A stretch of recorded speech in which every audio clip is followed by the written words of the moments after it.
Bonjour frères et sœurs bien-aimés, comme d'habitude par la grâce de Dieu, ici le frère Dega. Je vous salue au nom du Très-Haut, mon roi, mon Seigneur, le Seigneur Jésus-Christ. Bien-aimés frères et sœurs, je suis vraiment très ravi et très ému du plus profond de mon cœur de vous avoir encore une fois de plus connecté très tôt en ce début de matinée pour votre dose quotidienne de la bonne nouvelle. Gloire à Jésus. Alléluia. Nous allons étudier ce matin, bien-aimés, un sujet qui est vraiment très important pour ton futur, car c'est la pensée de Dieu en ton égard. C'est notre sujet ce matin, la pensée de Dieu en ton égard. Comme d'habitude, allons-y dans la parole de Dieu. Dans Jérémie chapitre 29, verset 11. Jérémie chapitre 29, verset 11, la parole dit, car je connais les pensées que j'ai pour toi. Ce sont des pensées pour te prospérer et non pour te faire du mal. Des pensées pour te donner de l'espoir et un futur glorieux. Donc les pensées de Dieu, ce n'est pas pour te faire du mal. La pensée originale de Dieu, c'est pour te donner de l'espoir et un futur glorieux. Ça, c'est ce que la parole de Dieu nous dit. Et toujours dans cette même lancée, nous pouvons voir dans Proverbes chapitre 10, verset 22, Proverbes chapitre 10, verset 22, la parole de Dieu dit, la bénédiction du Seigneur apporte de la richesse sans aucune condition attachée sur cela. La bénédiction de Dieu apporte de la richesse sans aucune condition attachée sur cela. Donc quand Dieu te bénit en fait, c'est parce qu'il en a. C'est parce qu'il est riche. C'est parce que l'or et l'argent l'appartiennent. D'après Agé chapitre 2, verset 8. Agé chapitre 2, verset 8, la parole dit, l'argent et l'or m'appartiennent, dit l'Éternel. Donc en fait, Dieu, sa pensée, c'est que tu sois, que tu aies de l'espoir. Sa pensée, c'est que tu puisses prospérer. Sa pensée, c'est que tu puisses avoir un futur glorieux. Ça, c'est sa pensée originale. Continuons dans Apocalypse chapitre 21, verset 21. Apocalypse chapitre 21, verset 21. La parole dit que Dieu est tellement riche que les rues principales dans le ciel sont faites d'or pur. Cet or est tellement pur et transparent comme du verre. Donc, ça te montre combien Dieu est riche. Ça te montre combien il en a. Jusqu'au point de faire de la route en or dans le ciel. Ça, c'est la révélation que Jean a eue dans l'Apocalypse 21, verset 21. Un exemple de quelqu'un que Dieu a béni de façon incomparable, de façon inimaginable, c'est le roi Salomon. Quand Salomon a succédé à son père, le roi David, en Israël, il est écrit dans 1 roi chapitre 4, verset 21 à 28. La parole dit que Salomon a été tellement béni. Sa richesse était énorme.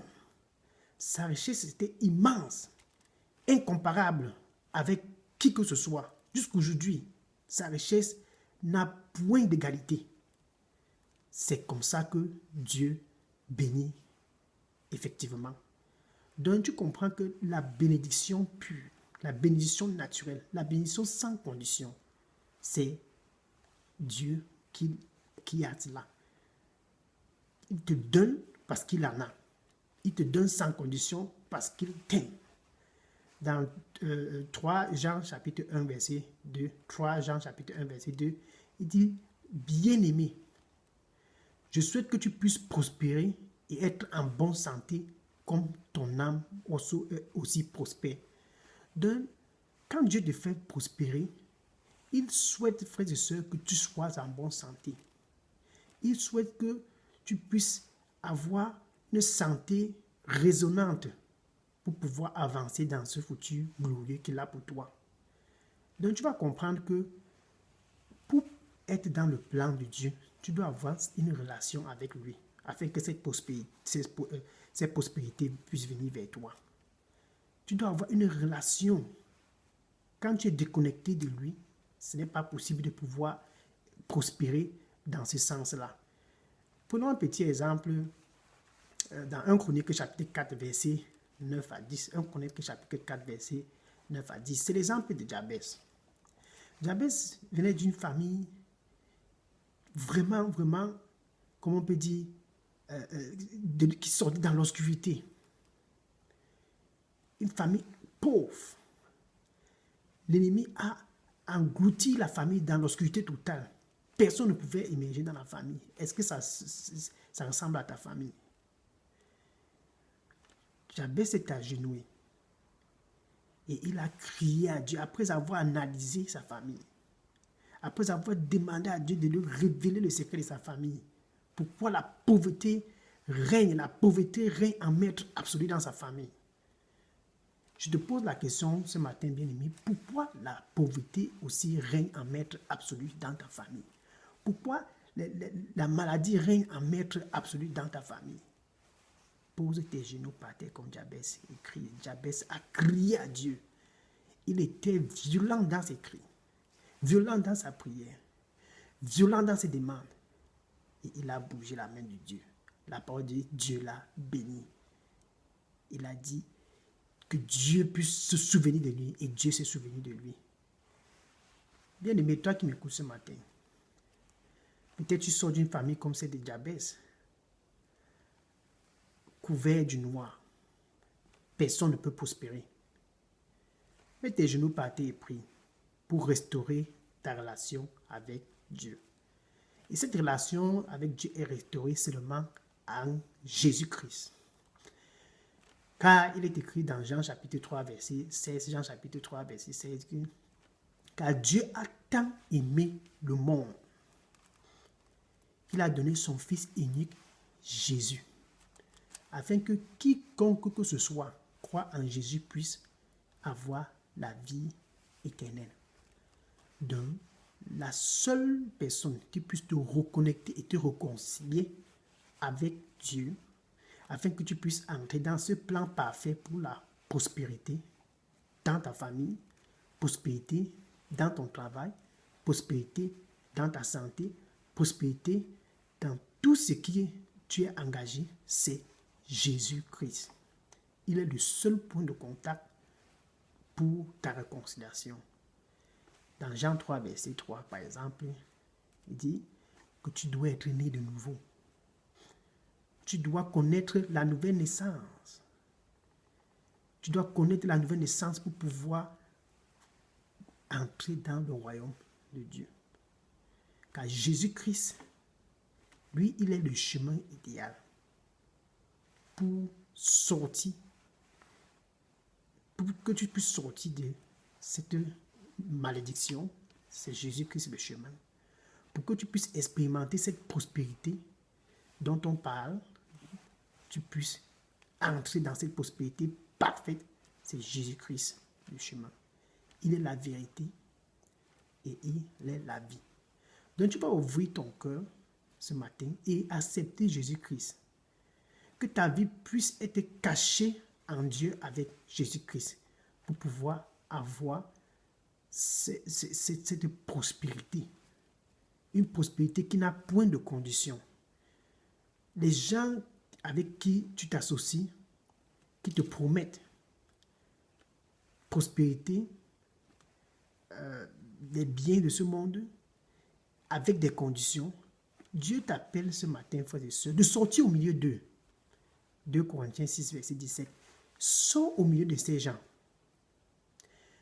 Ils te promettent des voitures. Si tu tombes maintenant, tu ne te lèves pas, cette voiture-là va être vendue. Cette voiture-là ne va pas passer l'éternité. Ils te promettent des maisons, des biens. Ces biens ne vont pas passer l'éternité. Les biens que Dieu te donne, ce sont des biens qui sont sans condition. La relation que tu as quand tu viens à Dieu, par Jésus-Christ, c'est une relation qui est sans condition. Donc tu vas sortir au milieu de ces gens-là qui t'entraînent à entrer dans des thèmes et des conditions que tu ne comprends même pas, des conditions qui ne sont pas de Dieu. Sors au milieu de ces gens et ouvre ton cœur pour recevoir Jésus ce matin. Ouvre ton cœur si tu veux vraiment expérimenter la vraie prospérité que Dieu a pour toi. Ouvre ton cœur et reçois Jésus-Christ. Tu dois te repentir de tes péchés. Repentir de ce que tu marchais avec des gens qui t'entraînaient dans les voies qui sont opposées à Dieu. Te détourner de ces gens-là. Repends-toi, car tu as été très longtemps au milieu de ces gens. Et sors au milieu de ces gens. C'est ce que le Seigneur Jésus-Christ te demande de faire ce matin. Sors au milieu de ces gens. Tu ne gagnes rien au milieu d'eux. Tu ne gagnes rien au milieu d'eux. Ils t'entraînent à faire des choses qui haït, que Dieu haït. Ils t'entraînent à vivre dans la fornication. Ils t'entraînent à vivre dans le mensonge. Ils t'entraînent à vivre dans l'immoralité sexuelle. Ils t'entraînent à vivre dans le commérage. Ils t'entraînent à vivre dans la vantardise. Ils t'entraînent à faire des faits qui ne glorifient pas le Seigneur. Sors au milieu d'eux, afin que tu ne puisses pas être condamné avec eux le jour du jugement. Apocalypse chapitre 18, verset 4. Sors au milieu d'eux. Souviens-toi de ce passage. Celui qui couvre son péché ne va point prospérer.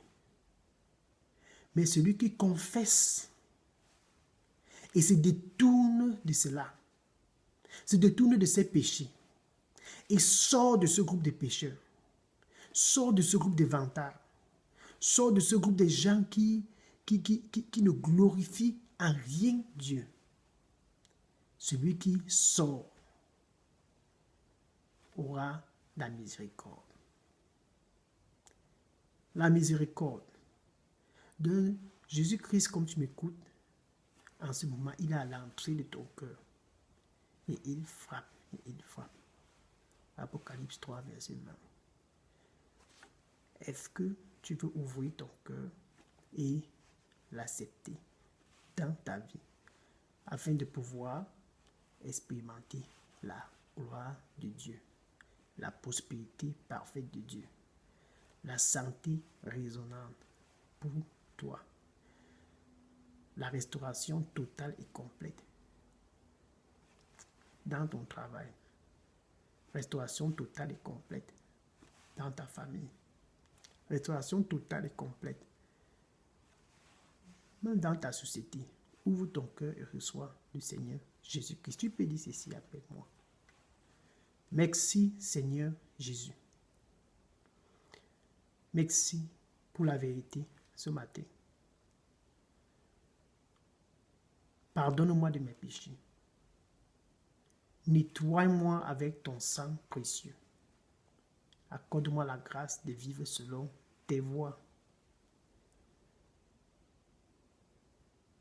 Aide-moi de ne plus retourner au milieu de ce groupe de vantards, au milieu de ce groupe de fêtards, au milieu de ce groupe de gens qui visitent des marabouts, au milieu de ces gens qui m'entraînent à faire tout ce dont tu haïs.